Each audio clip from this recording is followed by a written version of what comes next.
Samantala, update sa Bagyong Ramil at lagay ng panahon mula kay Munir Baldomero, weather specialist ng Pag-asa. Sir Ramil, magandang tanghali po. Yes po sir, magandang tanghali po at magandang tanghali din po sa lahat po ng ating taga-subaybay. Sa ngayon po, si Ramil ay nakalabas na po ng ating Philippine Area of Responsibility and kasalukuyan pong nag-intensify dito sa West Philippine Sea. So as of 10 a.m. kanina, yung kanyang sentro is namataan sa layong 440 kilometers west of Sinai, Ilocos Sur na may maximum sustained winds na 85 kilometers per hour at gustiness na umaabot ng 105 kilometers per hour. Kasalukuyan po itong kumikilos northwest sa bilis na 25 kilometers per hour. Kasalukuyan po wala na po tayong nakataas na tropical cyclone wind signal sa anumang bahagi po ng ating bansa. Ngunit meron pa rin po tayong itong trough ni Tropical Storm Ramil na nakaka-apekto dito sa Ilocos Region, Cordillera Administrative Region at Cagayan Valley. Kasama na rin po ang Central Luzon na magdadala po ng maulap na kalangitan na may kalat-kalat na pag-ulan at thunderstorm, habang ang Metro Manila at nalalabing bahagi po ng ating bansa ay generally good weather po ang mararanasan, ngunit meron pong mga mataas na tsansa po na maka-experience po sila ng isolated rain showers or thunderstorm lalo na po sa bandang hapon or gabi. Sa ngayon po wala pa naman po tayong monitor na panibagong sama ng panahon sa loob at labas ng ating PAR, kaya po asahan po natin sa mga susunod na araw improving weather na po ang halos lahat ng probinsya dito sa Pilipinas. At Sir, yan po ang latest. Yes po, sir.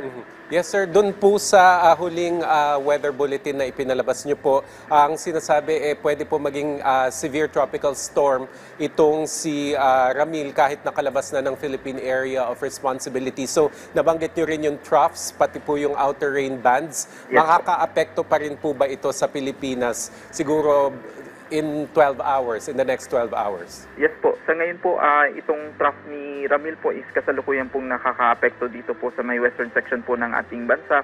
Habang tama rin po na pag sa mga susunod na 12 hours ay maaari pong ito mag-intensify at maging severe tropical storm habang binabaybay po itong West Philippine Sea papunta dito sa may southern part po ng Vietnam. Sir Munir, meron pa tayong 11 araw bago magtapos po ang Oktubre. Ilan pa po kaya ang bagyo ang pwedeng pumasok sa ating bansa ngayong buwan at hanggang sa pagtatapos ng taon? Yes po. So ngayong buwan po, since tatlo na po yung naitala po natin na bagyo na dumaan dito sa Philippine Area of Responsibility. Una na po dito si Bagyong Paulo, then si Bagyong Kirubin, tas ito pong si Bagyong Ramil.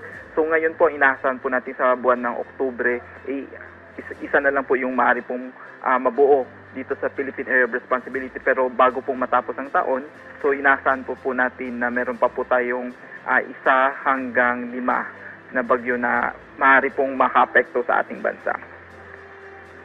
Kamakailan yung pagtatapos po ng habagat season. So kailan po inaasahan yung unti-unting paglamig o pagbaba ng temperatura sa pagpasok naman po ng amihan? Yes po. Sa ngayon po, easterlies pa rin po yung kasalukuyan na nagre-prevail over the country. So, sa mga susunod na araw, ganun din po yung magiging weather system na makakapekto sa ating bansa. Pero in-expect po natin by the end of October or first week ng November ay possible na po tayo mag-declare ng onset po ng northeast monsoon. Paalala at mensahe na lamang po, Sir Munir, sa ating mga kababayan, lalo na po sa mga in charge po sa mga disaster management unit ng mga apektadong lalawigan. Sa ngayon po, yung mga areas po na lalo na po yung mga tinamaan po nung malindol nitong mga nakarang linggo. So paalala na lang po na sa ngayon po mas improving weather na po ang inaasahan po natin. So mas better na po na kung if ever makakandak po ng mga search and rescue operation within the week. So mas better itong week po is i-optimize po natin yung pagpapalabas po ng mga tao para po na mag-conduct po ng mga search and rescue ngayong araw. And sa ngayon po, inaasahan pa rin po natin na may mga thunderstorm pa rin po tayong na mararanasan, lalo na po sa bandang hapon at gabi. So as much as possible, gawin po yung activity sa umaga, and as much as possible kung if ever gagawa po ng mga activity sa hapon or gabi, ay magdala na lang po ng pananggal, lalo na po dito sa mga hazards po na dala po ng thunderstorms. Okay. Maraming salamat po sa inyong oras, Ginoong Munir Baldomero, Weather Thank you. Specialist ng DOST Pag-asa. Thank you, Salamat sir. po.